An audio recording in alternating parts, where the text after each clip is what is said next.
two-time cake champion Natalie Sideserf here, and I'm going to show you how I made a Dr. Disrespect cake. I don't know what you were doing this past Friday afternoon, but I was watching Dr. Disrespect's return to streaming after being banned from Twitch over a month ago. And now he's back to attack life with violent speed and momentum. So I decided to make him a welcome back to streaming cake. Before we get started, I have a question for you. Do you like this cake? If you like this cake, can you like this video? Because it really helps us out. And also while you're there, subscribe to this channel because we put out a new cake video every Monday. And shout out to my newest patrons, Amanda King, Mistress Lillith, and Maythe DelAngel. Thank you so much for joining. So let's get started. That's the thing. Let's start with cake. Here I am stacking layers of vanilla cake with green buttercream between each layer. Why green? Because I like it. The cakes are stacked on this here platform that I made. You can see that it's in the shape of part of the neck and the chin. You kind of want to think of this platform as like a really elaborate custom cake board. Once the cake is stacked, I take a large serrated knife and I round out the cake in the shape of a generic head. There's no need to get detailed with the carving because all the details are sculpted out of modeling chocolate, but we'll get to that in a little bit. Then I cover the entire cake in a thin layer of buttercream. This is called a crumb coat, and it gives me a nice smooth surface to place my modeling chocolate onto. All this talk about modeling chocolate, and it's finally time to use it. So here I rolled out a thin layer of modeling chocolate, I placed it over the cake, and then I work it into the shape of the head. I'm like gathering and I'm pinching it, and then I cut away any of the excess chocolate with scissors. Then I blend the chocolate into the cake board using a sculpting tool. A lot of people assume that I use fondant to cover my cakes, but 99% of them are actually covered in modeling chocolate. I have a tutorial showing you how to make modeling chocolate, so if you'd like to give it a go, I'll put a link in the description.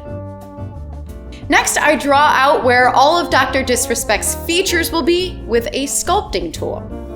You can see I'm really showing off my drawing abilities with this sketch. Then I start sculpting his face out of modeling chocolate. I'm starting with his jaw, and Dr. Disrespect is very fond of his jawline, so I need to get this right. This is very important. I am feeling the pressure. Here I'm shaping it by adding softened modeling chocolate in chunks, and then I blend them into the cake.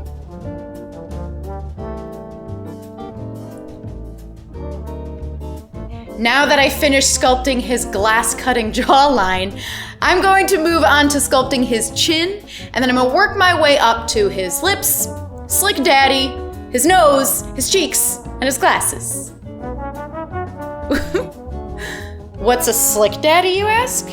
That is what Dr. Disrespect calls his mustache.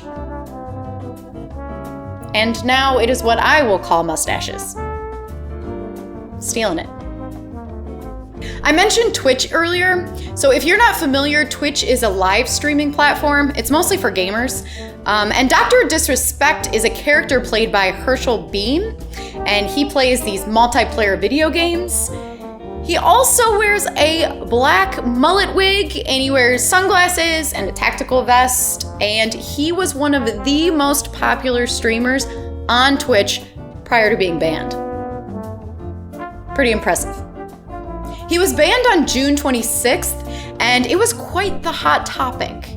Mostly because no one knew why he was banned. But as of right now, not even Dr. Disrespect knows why he was banned.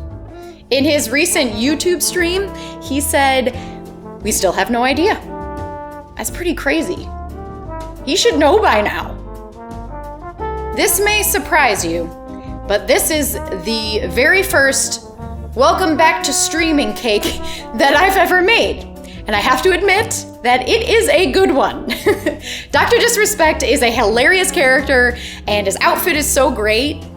In fact, him wearing all that stuff actually makes my life a lot easier.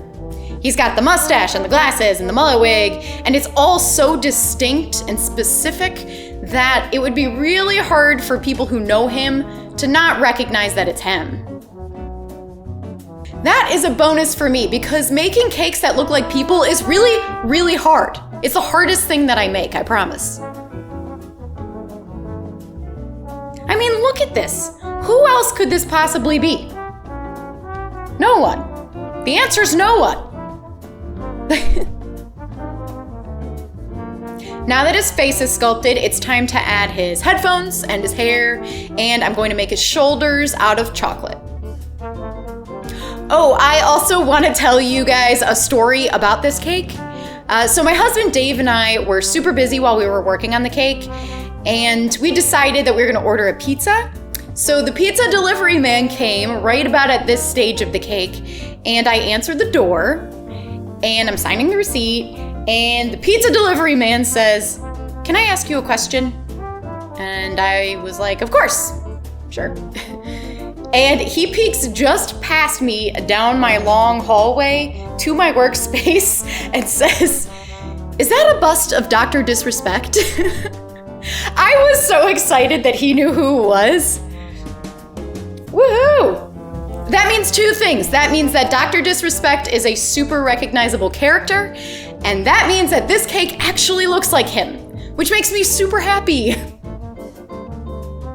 Now it's time to paint. So I used this shimmery powder food color to paint his glasses, and at first I wanted to use blue that would represent the reflection of the monitor in his glasses, but I didn't really like the way it started to look. So I scrapped that and I went with this gradient effect that started with like a pinkish coral in the center and then it went out into a blue tone. And I wasn't 100% sure how I was going to approach painting these glasses, but honestly, I love this effect. Like, the gradient deal turned out great. I am so pleased.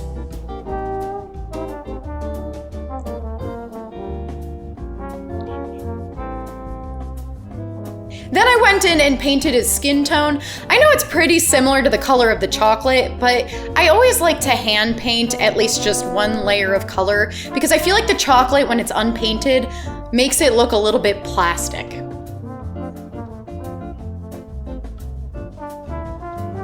Then I painted his lips and then his mustache, which is real, by the way. And then finally I painted his hair black because the modeling chocolate isn't quite dark enough. You know, he's wearing a wig, so it has that super fake looking, like, jet black hair.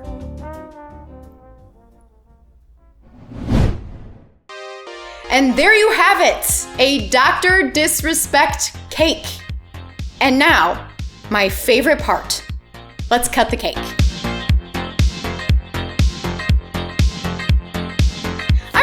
This cake. I'm feeling good about it. I'm on the tippity top cake tier, and I'm only halfway up.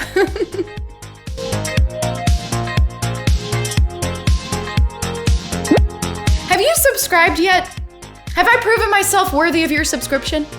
Because I post a new cake video every Monday, and you never know what I'm gonna make next. So subscribe now, and while you're at it, like this video, please.